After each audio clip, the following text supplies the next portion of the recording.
तुम उसी तरह तोते के रूप में भटको। नहीं नहीं, मुझे आजाद करो वरना मैं तुम्हें छोड़ूंगा नहीं। अब तुम मेरा कुछ भी नहीं बिगाड़ सकते। अब तुम जाओ यहां से और अब से ऐसे ही घूमो।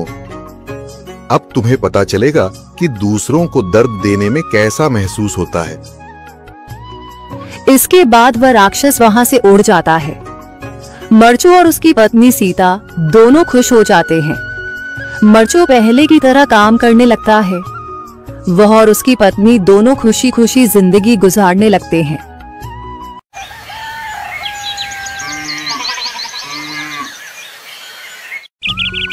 मरचू जंगल से लकड़ियां काटकर बाजार में बेचने गया, लेकिन उसे लकड़ियों के अच्छे दाम नहीं मिले।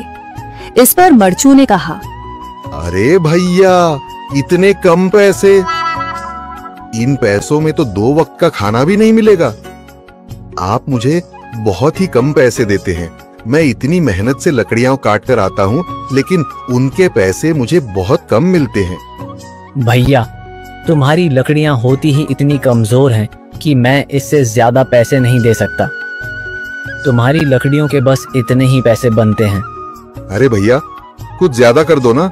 वो क्या है ना कि इन पैसों का तो कुछ भी नहीं आता।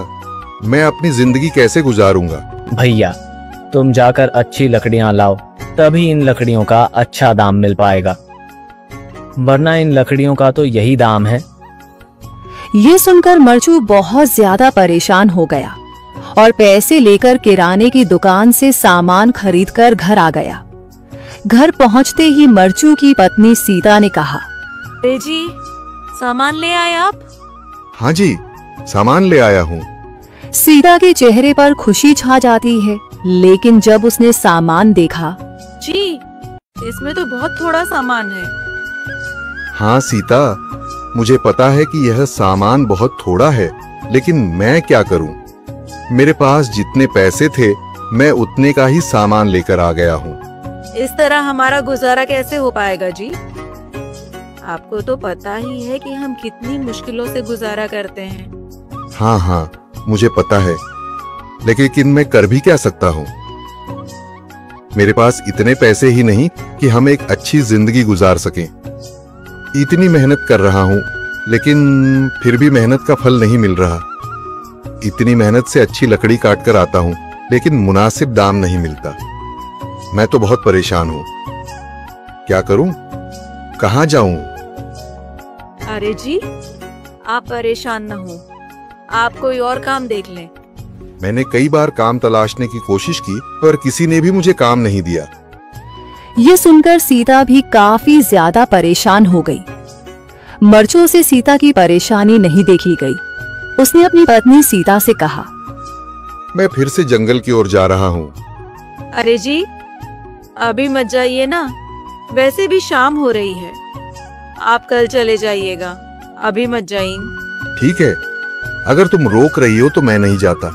मैं कल चला जाऊंगा। इसके बाद मरचू गांव में घूमने के लिए चला गया। तभी उसे एक आदमी मिला और उसने कहा, कहाँ जा रहे हो भैया? और सुनाओ, क्या हाल चाल है? जिंदगी कैसे गुजर रही है? अरे भैया, तुम्हें तो पता है कि लकड़ियां काटकर कैसे गुजारा होता है। हाँ भैया, तुम सही कह रहे हो। और आसपास के जंगलों में अच्छी लकड़ियां भी नहीं है। इसके लिए तो जंगल के अंदर जाना पड़ेगा। पर जंगल के अंदर तो काफी सारे जंगली जानवर होंगे। मुझे बहुत डर लगता है भैया, मैं जंगल में कैसे जाऊंगा? हाँ भैया, जंगली जानवर तो होंगे, लेकिन अच्छी लकड़ियां तो वहीं से ही मिलेंगी। ये सुनकर मरचू बहुत ज्यादा परेशान हो गया, लेकिन वह आदमी बिल्कुल ठीक कह रहा था। जंगल के किनारे की सारी लकड़ियां कट चुकी थीं। अब सिर्फ जंगल के अंदर ही अच्छी लकड़ियां बची थीं। अगली सुबह मरचू